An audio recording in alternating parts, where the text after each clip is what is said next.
नमस्कार साथियों, आद्रित में आपका स्वागत है। आइए एक बहुत ही मज़ेदार टॉपिक पे चर्चा करते हैं। रोज की बात ही इम्पोर्टेंट टॉपिक नहीं बोलूँगा, आज एक बहुत ही मज़ेदार टॉपिक पर डिस्कशन करते हैं जो बहुत ही हर्ष का विषय भी है पूरे भारतवर्ष के लिए और भारत के लिए एक मौका भी है,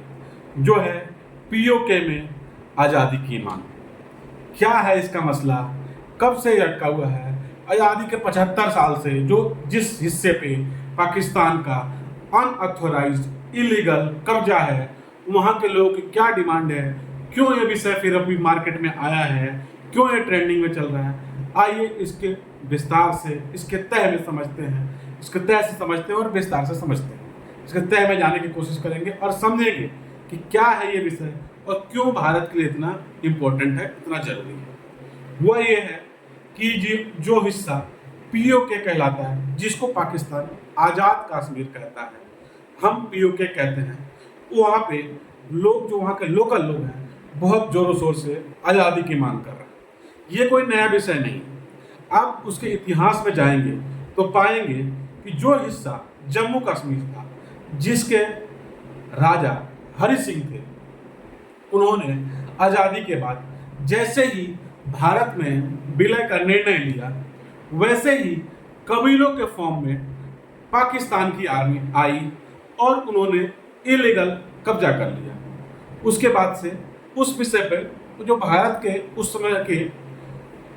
प्रधानमंत्री थे या भारत का जो राजनीतिक, जो बोल सकते हैं राजनीतिक स्ट्रक्चर था, उनसे एक बहुत बड़ी, या ऐसे बोले कि कांग्रेस से एक बहुत बड़ी मिस्टेक हुई। भारी मिस्टेक ये हुई कि हम हर तरीके से उस पाकिस्तान को जवाब देने में सक्षम थे और धूल चटाने में सक्षम थे, लेकिन हमसे गलती हुई कि हम यूएन में चले गए।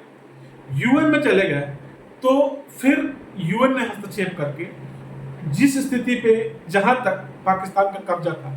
वहां पे फ्रीज करके पाकिस्तान, यूएन ने उसको इंटरफेयर किया और बोला कि जो स्थिति जहां पे है, स्टेटस को मेंटेन करने के लिए बोल दिया, जो बाद में चल के शिमला समझौते के तहत एलओसी का नाम जिसको दिया गया। उससे हुआ क्या कि हम पाकिस्तान, कश्मीर का एक बहुत बड़ा हिस्सा खो दिए, जो आज पीओके के फॉर्म में है। पीओके के लोग स्टार्टिंग से पाकिस्तान का विरोध कर रहे थे, लेकिन ये बड़े मंचों पे दुनिया ने उसे कभी इम्पोर्टेंस नहीं दिया, लेकिन उनकी मांग धीरे धीरे आवाज लेने लगी। और जो हिस्सा पाकिस्तान में था, भारत ने जो एक मास्टर स्ट्रोक खेला इस गवर्नमेंट में, वो एक जो बहुत ही बड़ा निर्णय लिया और अपने जो भारत का जो कश्मीर का हिस्सा है, जो वर्तमान में भारत के कंट्रोल में है, वहां से जो एक स्पेशल स्टेटस दिया हुआ था, उसको जब हटाया, उसको हटाने के बाद से वहाँ इतनी इन्वेस्टमेंट हुई, इतना विकास हुआ, इतने फंडिंग आए, वहाँ से सारे बंद, धरना, पत्थरबाजी सब कुछ बंद हुआ और पूरी दुनिया को भारत ने दिखाया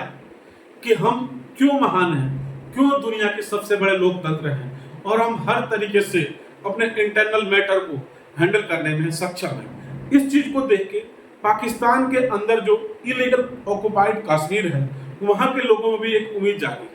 कि भाई आज कंट्रोल करने के बाद से, पाकिस्तान कब्जा करने के बाद से, उस हिस्से में एक झूठा नैरेटिव सेट करके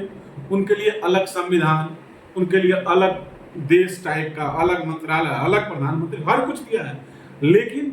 विकास नहीं दिया। वहां के सारे रिसोर्सेज को उठा के अपने जगह ले जाता है। जैसे आप देखेंगे वहां का पानी, अगर पीओके नहीं होता तो सिंधु का पानी पाकिस्तान यूज कर लेता है। उसके पीओके के थ्रू उसने चाइना को एक रोड के लिए, जो चाइना में इकोनॉमिक कॉरिडोर बन रहा है, वो पीओके से जाता है। उसको देके वो मोटा पैसा चाइना से लिया, उसका फायदा पूरा पाकिस्तान उठा रहा है और वहां पे रिच मिनरल्स, पानी, रोड, इस सारे सुविधाएं पीओके पाकिस्तान के लोग लेते रहे और खुद उनको सक्षम करते, खुद वहां के लोग बेचारे सड़कों पे आ गए हैं, भूखे मर रहे हैं। पाकिस्तान दिखावा करने के लिए कहता है कि आप आजाद हैं, उनको आजाद कश्मीर का नाम देता है, लेकिन उनको कंट्रोल करता है आर्मी द्वारा। ये सब चीजें देख के जैसे भारत से धारा 370 हटाया गया और वहां पे बहुत तेजी से जो पूरा इन्वेस्टमेंट आया, पूरी दुनिया की नजरें पड़ी, वहाँ का खुशहाल जीवन, वहाँ का रोजगार, वहाँ पे G20 समिट का कार्यक्रम, वहाँ पे कारों का रेसिंग, ये सारे देख के पीओके के लोगों ने उम्मीद जगी कि ये हम जो है अब पाकिस्तान के साथ में रहना नहीं चाहते, और बहुत बड़े स्तर पे उन्होंने धरना स्टार्ट किया, प्रदर्शन स्टार्ट किया, जिसका नतीजा ये हुआ कि आज उनकी आवाज़ दुनिया तक गई और पूरी दुनिया अब, चाहे वो अल जजीरा हो, BBC हो, चाहे इंटरनेशनल मार्केट के लोग अब उस चीज़ को नोटिस करने लगे कि वाकई में यहाँ के लोग पाकिस्तान से उब चुके हैं। और ये सारे का पीछे पाकिस्तान तो राग अलाप रहा है कि भारत के इसके पीछे षड्यंत्र है, जबकि ऐसा कुछ भी नहीं है। वो तो वहाँ के लोग यहाँ के लोगों को देख के इंस्पायर हुए हैं, और पाकिस्तान की स्थिति इतनी खराब होने के बाद आज के डेट में उनके पास खाने के लिए पैसे नहीं है, उसके बाद भी उन्होंने लगभग इंडियन रुपीज में 700-800 करोड़ के आसपास का इंडियन रुपीज का फंड पीओके में दिया है, ताकि वहाँ के लोगों को सस्ते दरों पे पेट्रोल, डीजल, भोजन मिल सके। ये सारे के सारे उसकी चाल है कि कैसे भी इनको अभी कंट्रोल किया जाए और इसके पूरे रिसोर्सेज को यूज करके निचोड़ के पाकिस्तान में ले जाया जाए। लेकिन अब वहाँ के लोग समझ चुके हैं ऐसा कुछ होने वाला नहीं है, और हमारे पीओके के जो भाई हैं उनका आँख खुल चुका है, और बहुत जल्द आप सुनने में आएगा कि अगर वो लोग ऐसा ही कंटिन्यूअस करते रहे, इवन वहाँ तक आप प्रोटेस्ट में देखेंगे तो उन्होंने पाकिस्तान के झंडे को रिजेक्ट किया है, और उनका कहना है कि हम भारत के साथ रहेंगे, और भारत के झंडे का वो स्वागत कर रहे हैं। तो आपको फ्यूचर में बहुत जल्द कुछ नया अपडेट आएगा, और पूरे दुनिया में इस मुद्दे को हाईलाइट किया जाएगा, और एक बहुत अच्छी न्यूज आ सकती है। भारत के लिए भी अपॉर्चुनिटी, उनका सपोर्ट करे भारत की सरकार, और उनको आज़ादी दिलाने में, अगर वो स्वेच्छा से तो चाह ही रहे भारत में आना, अगर आती है तो ये भारत के लिए एक बहुत बड़ी जीत होगी, और पाकिस्तान के अपने किए कराए पे जो है उसका फल उसको मिलेगा, आज नहीं तो कल मिलेगा ही। तो ये सब इसके आगे के अपडेट के लिए फिर मैं अगली बार लेके आऊँगा। तब तक आप बताइए कि क्या आप चाहते हैं कि पीओके भारत का हिस्सा हो, और कितनी जल्दी चाहते हैं। अगर आप चाहते हैं तो सरकार से अपने हर मंच से अपील करिए कि सरकार इसमें कुछ एक्शन ले, और पीओके के लोगों को जो बेचारे चिल्ला रहे हैं, मर रहे हैं, उनकी मदद करें और उनको आज़ाद करवाएं। जय हिंद।